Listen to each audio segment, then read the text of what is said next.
there should be vacancy rates of about 8%. He said when it gets in the area of 5%, you start seeing homelessness grow. The landlords have, because of supply and demand, have increased the rents, and some people just get priced out of the market and end up homeless. Brandon came back and checked, council-bluffs about 2%. So we definitely have a need for single-family residential, and we have a need for rental property in council-bluffs.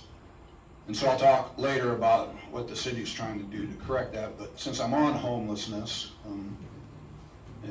I don't think it's any surprise to anybody we have a growing homeless population in council-bluffs and nationwide. It maybe is not the right term, but it's a national epidemic. Our major municipalities went to Washington, D.C. In their retail areas, there are tents all along the front of shop windows. They're in their public parks. There is not 10 square feet of ground that's not occupied by a tent. Brandy today claims that she has 400 clients. A decade ago, when I worked for Match, we would do what they called a point-in-time count.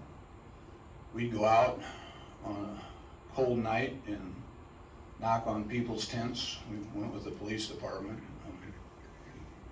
One time they said, "Don't you want to be the person to ask the questions?" I said, "Somebody's going to roll over with a knife and shank somebody, and it's not going to be me." So I was at the very back of the line when they did it.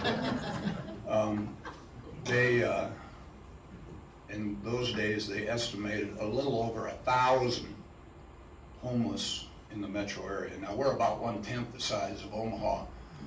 And really, on almost everything I've seen in a variety of different topics and factors, we're about 1/10 of what Omaha is.